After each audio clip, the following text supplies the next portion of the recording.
बस करो आलोक, वो हमारे बेटे जैसा है। हाँ, पर बेटा नहीं है वो हमारा, बल्कि हमारी बेटी का पति है। मैंने तुमसे कितनी बार कहा है कि उससे दूर रहा करो, लेकिन तुमको मेरी बात सुनाई कहाँ पड़ती है। तुम्हें तो अपना गोरा रंग दिखाकर मर्दों को लुभाने का शौक है। आलोक ने दांत पीसते हुए कहा। आलोक, भगवान के लिए अब बस भी करो, बहुत हो गया। अपनी गंदी सोच को बाहर मत निकालो, उसको अपने अंदर ही रहने दो। अगर किसी ने सुन लिया तो कितनी बदनामी होगी हमारी। किसकी? तुम्हारी ना, मेरी थोड़ी ना होगी। और जब इतना ही बदनामी का डर है तो फिर ऐसे काम करती ही क्यों हो? आलोक बेशर्मी से चीखते हुए बोला। अनुपमा तेजी से उठी और अपने बेडरूम में जाकर उसने दरवाज़ा बंद कर लिया। आलोक जोर जोर से चिल्लाने लगा। अनुपमा ने अपने दोनों कानों में अपनी उंगलियां डाल ली। उसे आलोक की आवाज़ से कहीं दूर जाना था। उन दोनों की शादी को 35 साल हो गए थे, पर उसने आलोक के साथ एक पल भी खुशी का नहीं बिताया था। वो जितना घर का वातावरण सौहार्दपूर्ण बनाने की कोशिश करती, उतना ही आलोक के शक्की स्वभाव के कारण उसका दिल जल उठता। जब वो विवाह के बाद इस घर में आई थी, तब पूरा घर भरा पूरा था। उसके दोनों जेठ जेठानियां और सास सब साथ में ही रहते थे। आलोक को उसका किसी भी पुरुष से, यहाँ तक कि उसके भाइयों के साथ भी बोलना पसंद नहीं था। घर में कोई भी बहू पल्लू सिर पर नहीं रखती थी, पर आलोक ने उसको सिर पर हमेशा पल्लू रखने के लिए बोल रखा था। उसकी जेठानियां उसको हर समय छेड़ती रहती थी कि वो हर समय सिर क्यों ढके रहती है, पर उसके होंठ फड़फड़ा कर रह जाते। वो कुछ भी बोल नहीं पाती थी, क्योंकि उन्हें बताने से उसकी ही इज्जत कम होगी, इसीलिए हमेशा मन महसूस कर रह जाती। अनुपमा एक कंपनी में टाइपिस्ट का काम करती थी, इसीलिए जब शादी के लिए ली हुई छुट्टियां खत्म हुई और उसने ऑफिस जाना शुरू किया, तो उस पर एक आफत और आ गई। आलोक कभी कभी उसका पीछा करता और कोई पुरुष सहकर्मी उसे रास्ते में मिल जाता तो उसके गुस्से की कोई सीमा नहीं रहती। फिर घर जाते ही वो उस पर चिल्लाने लग जाता और वो लाख सफाई देती, पर आलोक पर कोई असर नहीं होता। सभी भाई एक साथ मिलकर काम करते थे, लेकिन आलोक समय से दुकान खोलने की बजाय अनुपमा को ऑफिस तक छोड़ने आता और कभी कभी तो शाम को लेने भी आ जाता था। आलोक के इस तरह साये की तरह साथ रहने से उसकी सहेलियों ने भी उससे दूरी बना ली। उन्हें हर समय इस तरह किसी पुरुष के साथ रहने से परेशानी होने लगी, इसीलिए ऑफिस से सब साथ निकलते, पर अनुपमा आलोक को देख उसके साथ हो लेती। वो सब उसके घर से कुछ ही दूरी पर रहती थी, इसीलिए एक ही बस में वो सब होती। पर आलोक की वजह से उनमें एक दरार सी पड़ गई थी। आलोक की हरकतों से घर में सबको कुछ अंदाजा तो हो गया था, पर सामने से कोई कुछ भी बोलना नहीं चाहता था। बस एक माँ थी जो सब कुछ देखकर उसे समझाने की कोशिश करती, परंतु पिता के देहांत के कारण सब भाइयों ने काफ़ी कम उम्र में उनका काम संभाल लिया था, इसीलिए माँ की किसी के आगे नहीं चलती थी। जो घर चलाते थे, अक्सर घर के लोग उनकी गलतियों को नज़रअंदाज करने में बाध्य हो जाते हैं। उसके ऑफिस में भी सब आलोक के शक्की स्वभाव को जानने लगे थे। आलोक अनुपमा के मोबाइल पर फ़ोन ना करके ऑफिस के लैंडलाइन नंबर पर कॉल करता, ताकि उसकी जासूसी कर सके। उसके पीठ पीछे सब उसके शक्की पति के बारे में कानाफूसी करते। उसकी खास सहेलियों ने उसे ये सब बताने की कोशिश की, पर वो क्या बोलती। अपनी झूठी मुस्कुराहट के सहारे सबको झुठलाने में लगी रहती। अनुपमा झूठ बोलकर जितनी अपनी इज्जत बचाने की कोशिश करती, उतना ही आलोक की हरकतों से उसे हर समय सबके सामने शर्मसार होने पर मजबूर होना पड़ता। अनुपमा का दिमाग काफ़ी तेज था, इसीलिए जब ऑफिस में कंप्यूटर का नया सॉफ्टवेयर आया तो उसने जल्दी सीख लिया, पर आलोक के शक्की स्वभाव के कारण वो अपने काम पर फोकस नहीं कर पाती। उसने अपने माता पिता को भी दबी जुबान में आलोक के शक्की स्वभाव की जानकारी दी थी, पर उन्होंने उल्टा उसे ही समझाया कि जैसा पति का स्वभाव हो, उसी तरह औरत को ढल जाना चाहिए। अनुपमा की 4 बहनें थीं, उनमें अनुपमा सबसे छोटी थी। एक तरह से देखा जाए तो पुत्र की कामना करते माता पिता के बुढ़ापे की औलाद थी, इसीलिए हर मध्यम वर्गीय परिवार की तरह वो उसकी शादी करके सुकून की सांस ले रहे थे। ऐसे में सिर्फ शक स्वभाव के कारण तलाक जैसा कदम उठाना उनकी आंखों में घोर अनुचित था। गरीब की बेटी के शब्दकोश में आत्मसम्मान जैसे शब्द असल में होते ही नहीं हैं। वो तो लड़कियों को पढ़ाते भी सिर्फ यही सोचकर हैं कि आजकल अनपढ़ लड़कियों को कोई पसंद नहीं करता, इसीलिए पढ़ी लिखी और नौकरी पेशा लड़की हो तो उसकी शादी आसानी से हो जाती है। शादी के बाद से अनुपमा मायके में बस एक बार रहने को गई थी। आलोक उसे रहने की इजाज़त देता ही नहीं था। अनुपमा चाहती तो जिद करके रहने जा सकती थी, पर वो आलोक को नाराज करके जाना नहीं चाहती थी।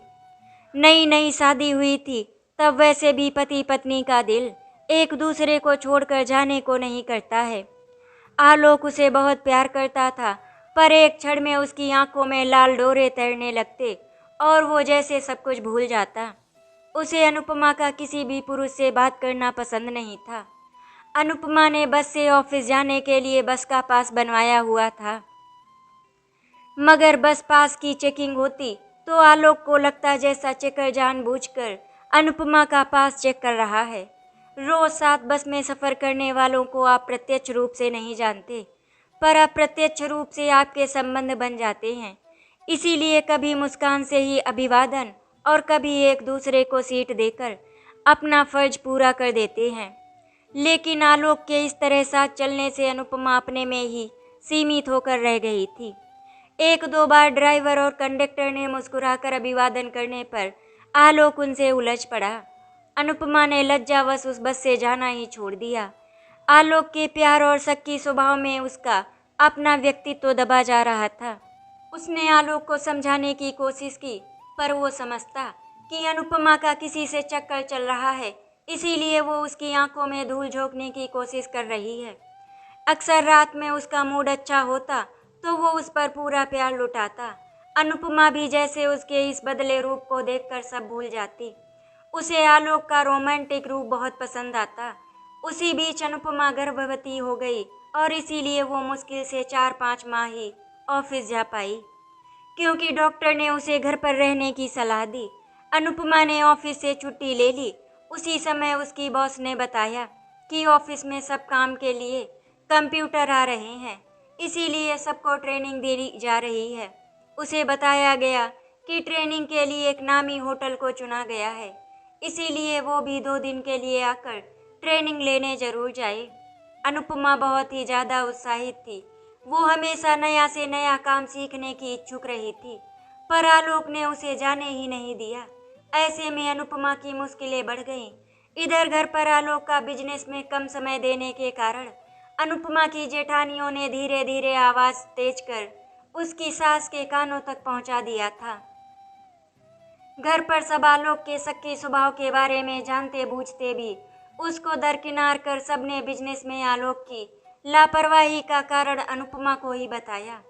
हमारी भी शादी हुई थी, पर ये क्या, हमेशा हमारे आगे पीछे थोड़ी ना घूमते रहते थे, बड़ी जेठानी ने तीखे स्वर में कहा। अनुपमा उनको बहुत कुछ कहना चाहती थी, पर उसने बचपन से माँ से यही सुना था कि बड़ों को छोटों का बोलना कभी पसंद नहीं आता, इससे रिश्ते खराब ही होते हैं। इस सब के बाद सबने अपना अपना किचन अलग कर लिया। घर में 3 मंजिल थी। अनुपमा और आलोक के साथ उसकी सास सबसे नीचे वाले फ्लोर में रहने लगी। इससे अनुपमा को एक फ़ायदा ये हुआ कि उसके ऊपर काम का थोड़ा बोझ कम हो गया। जेठ जेठानियों के साथ उनके बच्चे होने के कारण उसे हरदम काम करना पड़ता था। अनुपमा की सास बहुत अच्छी और सीधी महिला थी, इसीलिए वो अनुपमा को बहुत प्यार करती और उसका ख्याल रखती थी। अनुपमा ने प्यारी सी बेटी को जन्म दिया। घर पर बहुत अच्छा माहौल हो गया था। उसकी सास के 3 बेटे थे, इसीलिए उन्होंने नन्ही परी के आने का खुशी से स्वागत किया। आलोक को शायद थोड़ा बुरा लगा था, पर जल्दी ही वो भी नन्ही परी के मोह में रंग गया। लगभग 4 महीने बाद अनुपमा ने ऑफिस जाना शुरू कर दिया। भाइयों के कड़क व्यवहार के कारण आलोक भी अब अपने काम के प्रति कुछ सीरियस हो गया था, इसीलिए उसने अब अनुपमा को ऑफिस छोड़ने और लेने जाना कम कर दिया। इससे अनुपमा को काफ़ी राहत मिली। वो बचपन से ही पढ़ने में काफ़ी तेज थी, इसीलिए उसने अपने सहयोगियों से नया सॉफ्टवेयर सीखना शुरू कर दिया। अक्सर उसके लिए उसको अपना लंच टाइम छोड़ना पड़ता, क्योंकि बाकी समय सब कंप्यूटर पर काम कर रहे होते थे। बस लंच के समय कंप्यूटर खाली होते थे। उसके ऑफिस में एक दक्षिण भारतीय लड़का राहुल ट्रेनिंग का काम देखता था। उसने अनुपमा को जब नया सॉफ्टवेयर सिखाना शुरू किया तो उसे बहुत ही आश्चर्य हुआ कि अनुपमा बहुत कुछ बहुत जल्दी सीख गई। इसी बीच आलोक का न जाने कैसे इसकी भनक लग गई। एक दिन ऑफिस से घर आते हुए अनुपमा ने आलोक को अपनी ही बस में देख लिया। वो चकित रह गई कि आलोक अब भी उसका पीछा करता है। घर पहुंचकर अनुपमा ने आलोक से इस बारे में प्यार से बात करनी चाहिए, पर आलोक ने तुरंत झगड़ा करना शुरू कर दिया और राहुल को लेकर उस पर इल्जाम लगा दिए। अनुपमा लाख सफाई देती रही, पर वो गुस्से से पागल हुआ घर के बर्तन पटकने लगा।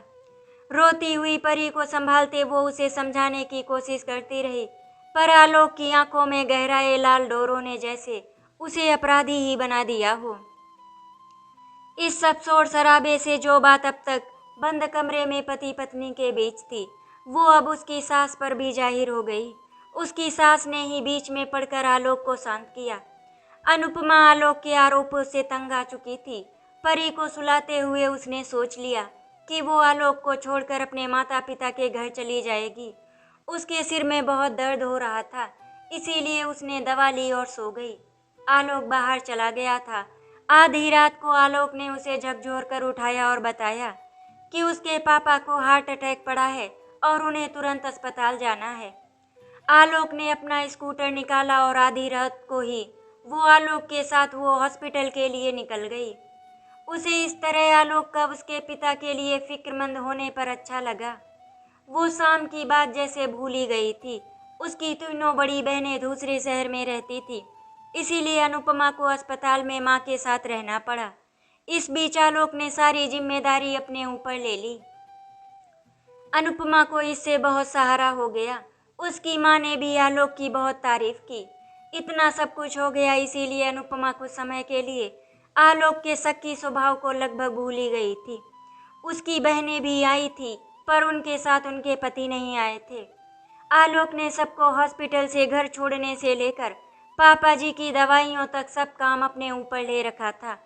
उसकी बहनें भी आलोक को देख बहुत प्रभावित थी। जहां उनके पति ससुराल में आकर अपने लिए दामाद वाला आदर सत्कार चाहते थे, वहीं आलोक का इस प्रकार उनकी सेवा करना देख कोई भी प्रभावित हुए बिना नहीं रह सकता था। उस समय की मांग पापा जी का ज़्यादा से ज़्यादा ध्यान रखना था। परी का ख्याल भी घर पर उसकी सास अच्छे से रख रही थी। पापा जी घर आ गए थे। उसकी बहनें भी कुछ दिन रहकर वापस चली गई थी। अनुपमा ने ऑफिस जाना शुरू कर दिया। ऑफिस में उसकी कुशलता को देखते हुए उसे बाकी स्टाफ को ट्रेनिंग देने की टीम में रखा गया। राहुल उन सबका टीम लीडर था, इसीलिए उसने स्टाफ को ट्रेनिंग देने से पहले उन सब के साथ बैठकर प्लानिंग करने के उन सब से इतवार को आधा दिन के लिए ऑफिस आने का आग्रह किया। आलोक के स्वभाव को जानते हुए उसे इतवार को ऑफिस आना ठीक नहीं लगा। फिर इतनी मुश्किल से उन दोनों के बीच सब कुछ ठीक हुआ था। वो इतवार को ऑफिस जाकर सब खराब नहीं करना चाहती थी। इसीलिए अनुपमा राहुल के पास गई और बोली, मुझे कुछ कहना है। राहुल ने मुस्कुरा कर कहा, रुको, मेरा हाथ दिल पर रखने दो फिर कहना। राहुल के मजाकिया स्वभाव को सारा ऑफिस जानता था। अनुपमा ने धीरे से कहा, इतवार को ऑफिस आना थोड़ा मुश्किल है। अरे बाप रे, मुझे तो लगा तुम ये बताने जा रही हो कि तुम फिर से माँ बनने जा रही हो। राहुल कहते कहते जोर से हंसने लगा। वो अक्सर ऐसे ही मजाक कर देता था। अनुपमा शर्म से लाल हो गई, पर मजाक में उसका काम आसान हो गया। उसने टीम के साथ मिलकर बहुत अच्छी तरह से बाकी स्टाफ को ट्रेनिंग देने का काम किया। कुछ उलझे हुए चैलेंज का सामना उसने बखूबी किया। राहुल उसके काम से इतना प्रभावित हुआ कि उसने उसे विशेष कोर्स करने की सलाह दी, जिससे उसका प्रमोशन होने में मदद मिलती। इसी बीच आलोक थोड़ा चिड़चिड़ा रहने लगा। बिजनेस लगातार नुकसान में जा रहा था। कभी कभी तो घर की छोटी छोटी ज़रूरतों के लिए भी उसको अनुपमा की सैलरी पर निर्भर रहना पड़ता। इसीलिए घर का माहौल भी खराब रहने लगा। दोनों जेठानियां अनुपमा की सास के पास आती और उनकी बातों में छुपे ताने जैसे उसे ही सुनाने के लिए होते। उन दोनों को लगता कि अनुपमा को अपने कमाऊ होने का घमंड है और इसीलिए वो आलोक और सास को अपने इशारों पर नचाती है। अनुपमा उनके साथ अपने संबंध मधुर बनाना चाहती थी, पर भला ताली कभी एक हाथ से बजती है। अनुपमा हमेशा उनके बच्चों के जन्मदिन पर उपहार देती रहती थी और उनके बच्चे उसे खूब पसंद भी करते थे, पर फिर भी वो उनके दिलों में जगह नहीं बना पाई थी। अक्सर उनके बच्चे उसकी परी के साथ खेलने आ जाते थे। घर के ऐसे हालात होते हुए वो अपने लिए कोर्स में दाखिला की सोच भी नहीं सकती थी। परी भी अब बड़ी हो रही थी और सबको पहचानने लगी थी। उसके सुबह ऑफिस जाते हुए वो रोने लगती।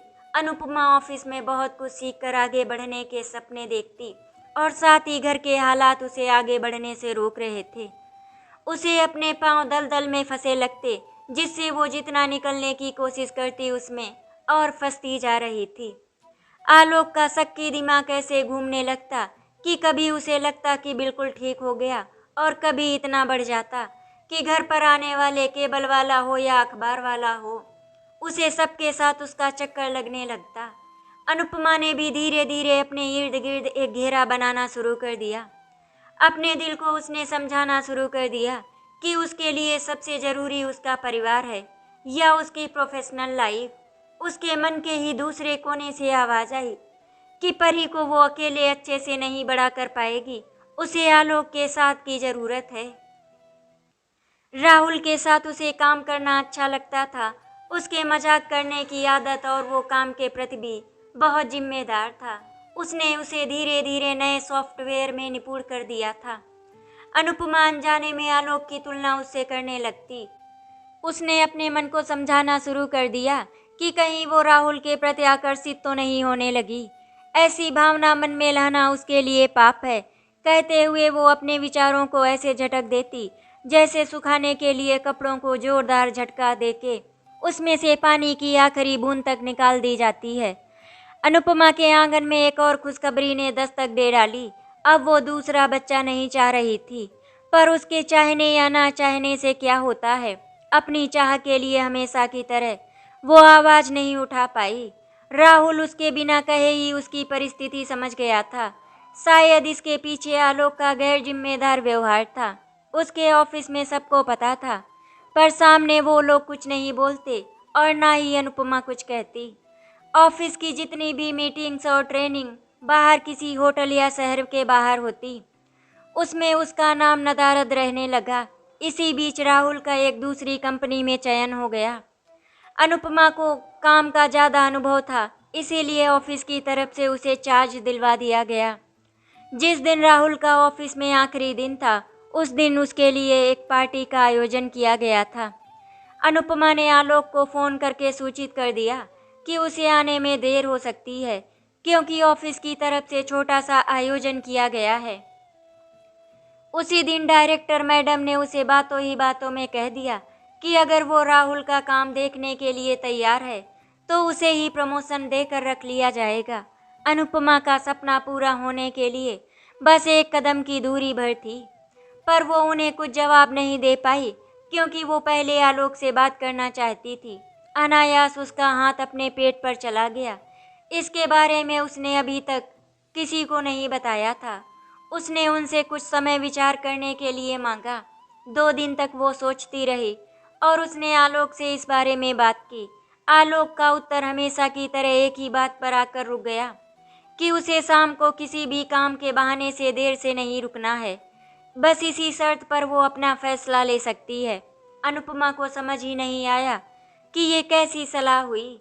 उसी बीच उसकी सासू माँ सीढ़ियों से गिर पड़ी और उनका एक पाँव फ्रैक्चर हो गया। अनुपमा की जेठानियों ने अपना हाथ ये कहकर पीछे कर लिया कि वो उनके साथ रहती है और उसकी परी को भी देखती हैं, इसीलिए उनको देखना अनुपमा का कर्तव्य है। अनुपमा ने दबी जुबान में उनसे अनुरोध किया कि अगर सब मिलकर उनकी देखभाल कर लेंगे तो ये समय निकल जाएगा, पर वो उससे नाराज हो गई। अनुपमा ने कातर निगाहों से आलोक की ओर देखा, पर वो अपने को दवाओं के कागज देखने में व्यस्त रहा। अनुपमा की तकदीर का फैसला अपने आप हो गया। उसने ऑफिस से छुट्टी ले ली और अपनी सासू माँ की देखभाल में लग गई। इसी बीच उसके माता पिता उसकी सास को देखने घर आए और उसकी मम्मी की अनुभवी नज़रों से उसके पेट में पल रहे नए मेहमान का पता सबको चल गया। सब बहुत ही खुश थे। बाबा जी, इस बार एक बेटा तेरी गोद में डाल दे तो मेरी मन्नत पूरी हो जाएगी, उसकी मम्मी ने खुश होते हुए कहा। अनुपमा चुप थी। उसे समझ नहीं आ रहा था कि उन सबको खुश देखकर उसे खुश होना चाहिए या खुश होने का दिखावा करना चाहिए। आलोक इस खबर से बेहद खुश था। अनुपमा चुप थी, पर उसके मन में चल रही अदालत में खूब जिरे चल रही थी। उसका मन ही जानता था कि अगर उसने अपने मन की कर ली होती तो घर का माहौल अलग ही होता।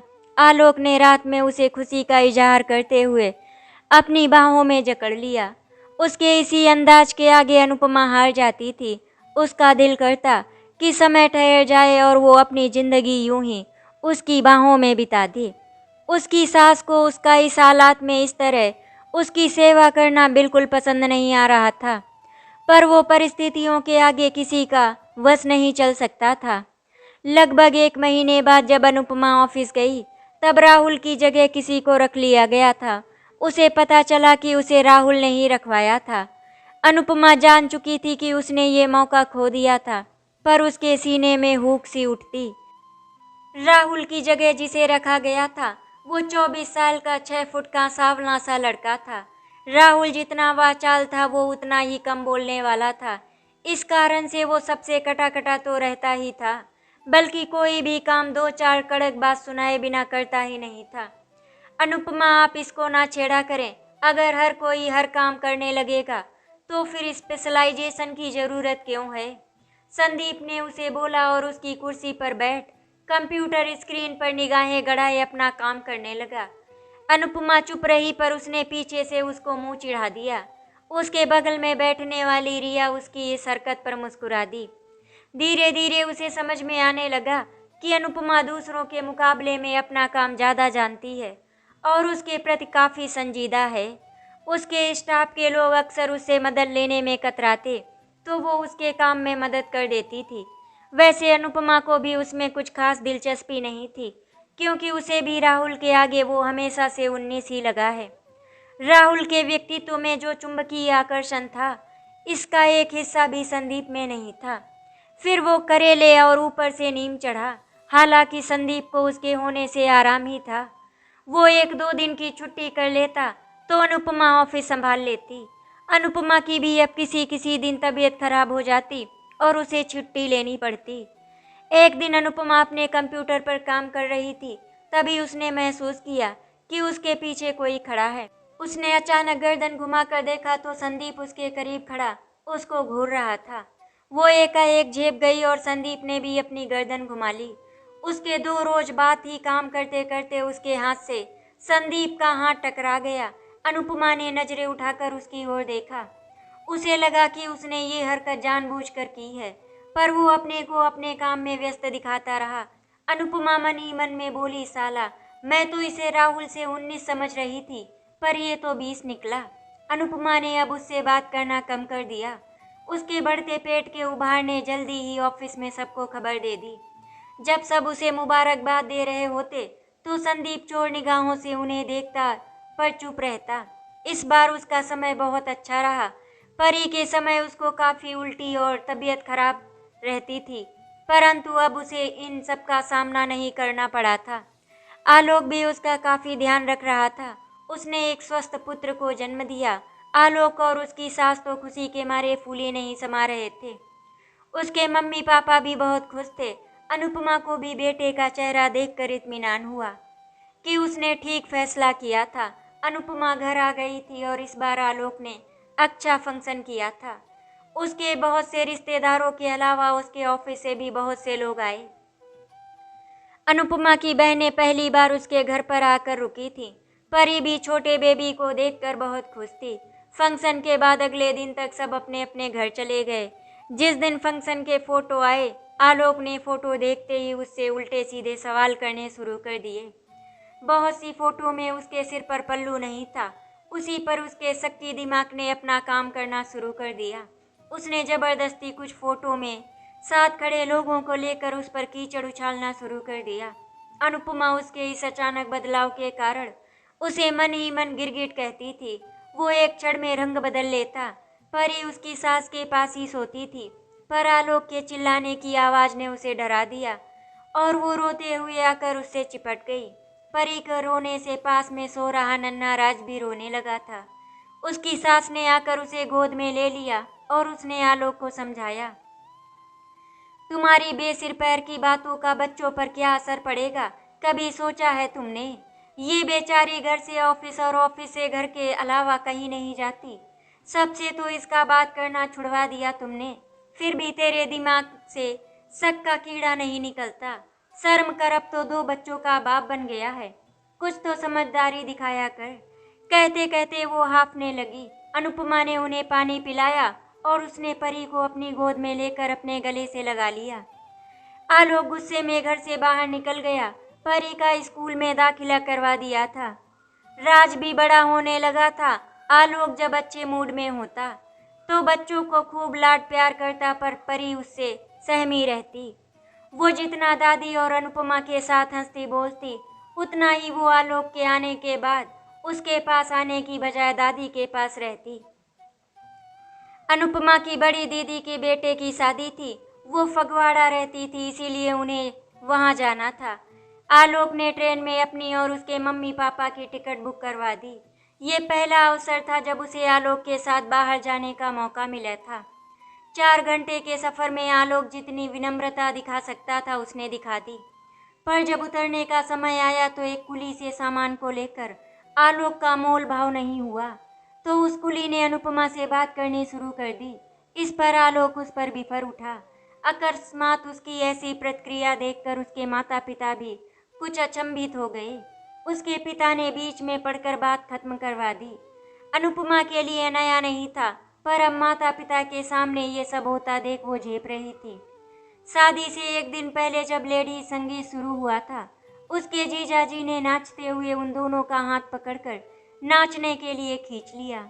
हंसी खुशी के माहौल में कब वो आलोक के साथ नाचती हुई जीजाजी के साथ नाचने लगी उसे पता ही नहीं चला। उसे जब तक पता चलता तब तक आलोक उसका हाथ पकड़े खींचता हुआ वहां से ले जा रहा था। सब तरह हड़कंप मचा हुआ था। अनुपमा का पूरा शरीर जैसे सुन्न पड़ गया था। दोनों बच्चे डर कर चीखे मार मार कर रो रहे थे। उसके बाद उसे नहीं मालूम कि कब गाड़ी में सामान डाला और वो भी बच्चों के साथ उस गाड़ी में लग गई। आलोक के शब्दों का जहर उसके कानों में गर्म शीशे की तरह जा रहा था। सुबह होते होते वो घर पहुंच गए। अपने कमरे में जाकर जैसे उसने समाधि ले ली हो। वो कई दिन तक उससे बाहर निकली ही नहीं। उसकी सास ने आकर उसे और बच्चों को संभाला। उसके बाद अनुपमा ने अपने माता पिता को फोन उठाना भी छोड़ दिया। उसने अपने कपड़ों से रंगों को निकाल दिया और सजना संवरना तो बिल्कुल छोड़ दिया। उसकी मम्मी उससे 1-2 बार मिलने आई। उसको देखकर वो बहुत दुखी हुई, पर कुछ कह नहीं पाई। तुमको क्या हो गया है? उसके ऑफिस के लोग पूछते। अनुपमा चुप रहे। उसकी बड़ी बड़ी काली आंखों की चमक जैसे खो गई।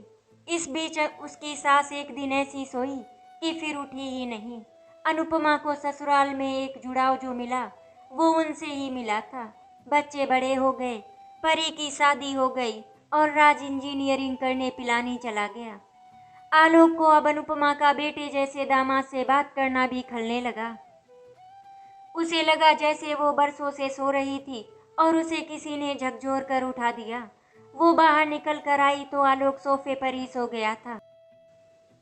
उसने अपने पैरों में चप्पल डाली और बाहर निकल गई। उसके ऑफिस में काम करने वाली उसकी एक सहयोगी की बहन एडवोकेट थी। काफी दिन पहले उसने उसे उनका कार्ड दिया था। जब उनसे मिलकर निकली तो उसके दिल में अजीब सी शांति थी। वो जानती थी कि हो सकता है कल अखबार में खबर निकले कि एक 60 वर्ष की महिला ने पति से तलाक के लिए केस दायर किया। शायद बहुत से लोगों के सवाल का जवाब उसे देना पड़े, परंतु आज उसने अपने को हर सवाल के लिए मजबूती से तैयार कर लिया था। अनुपमा ने अपने रहने के लिए किराए के फ्लैट का इंतजाम किया। उसके बाद अनुपमा घर वापस आई और उसने अपना थोड़ा सा सामान पैक किया और वो घर हमेशा हमेशा के लिए छोड़कर चली गई। अगले दिन अनुपमा फिर से एडवोकेट के पास जाकर तलाक का केस फाइल करवाती है। जैसे ही तलाक के कागजात आलोक के पास पहुंचे, उसके पैरों तले से तो जमीन ही खिसक गई। उसने तो कभी सपने में भी नहीं सोचा था कि इस उम्र में भी अनुपमा उसे तलाक दे सकती है। आलोक ने घर में हंगामा काट दिया था। ये खबर सुनकर अनुपमा का बेटा भी बहुत नाराज हुआ था, लेकिन उसकी बेटी ने अनुपमा का साथ दिया। वो अपनी माँ से मिलने के लिए गई और उससे कहा, मम्मी, जैसा आप करना चाहती हो वैसा ही कर सकती हो। आपने जिंदगी भर कितने कष्ट उठाए, आपको भी खुशी के साथ जीने का अधिकार है। आपको भी अपनी सहेलियों से मिलने का अधिकार है, उनसे बात करने का अधिकार है। मम्मी, ये कदम उठाने में आपने बहुत देर कर दी। बेटा, मैं तो इसी आस में जी रही थी कि आज नहीं तो कल आलोक सुधर ही जाएगा। मम्मी, हम औरतों की यही तो गलती होती है। हमें पता होता है कि सामने वाला इंसान कभी नहीं सुधरने वाला, फिर भी हम उससे उम्मीद लगाए बैठे रहते हैं कि एक दिन वो सुधर जाएगा। कोई बात नहीं बेटा, जितने दुख और तकलीफ मुझे उठानी थी मैंने उठा लिया, पर अब नहीं। अब मैं भी सुकून से कुछ पल जीना चाहती हूँ अपने लिए। ठीक है मम्मी, अगर कोई मदद की ज़रूरत हो तो बताने में हिचकिचाना मत। आखिर मैं आपकी बेटी हूँ। वैसे तो बेटा मुझे मदद की ज़रूरत नहीं है, लेकिन अगर कभी ज़रूरत पड़ी तो तुझे ज़रूर बताऊंगी। अनुपमा की बेटी शाम को वापस अपने घर चली गई, क्योंकि उसका पति उसे लेने आ गया था। अनुपमा मन ही मन में सोच रही थी, वैसे तो मुझे किसी की मदद की ज़रूरत नहीं पड़ेगी, क्योंकि मुझे मेरे खर्च के लिए पेंशन मिल जाएगी। उतने में ही मेरा गुजर बसर बहुत अच्छे से हो जाएगा। आलोक बहुत बेचैन हो रहा था। वो अनुपमा को तलाक नहीं देना चाहता था। अनुपमा और आलोक दोनों अपने अपने वकीलों के साथ कोर्ट में पहली सुनवाई के लिए पहुंचे। अनुपमा ने जज के सामने अपनी पूरी आपबीती सुना दी। इसीलिए अनुपमा को पहली सुनवाई में ही तलाक मिल गया और वो इस शक के बंधन से आज़ाद हो गई। अब वो अपनी जिंदगी सुकून से बिता रही थी, लेकिन आलोक के मन में अभी भी वही सब बातें चल रही थी। वो अभी भी अनुपमा को शक की निगाहों से ही देखता था। आशा करती हूँ आपको हमारी कहानी अच्छी लगी होगी। अगर आपको हमारी कहानी अच्छी लगी तो वीडियो को लाइक एंड शेयर करें, चैनल को सब्सक्राइब करें। वीडियो देखने के लिए आपका धन्यवाद।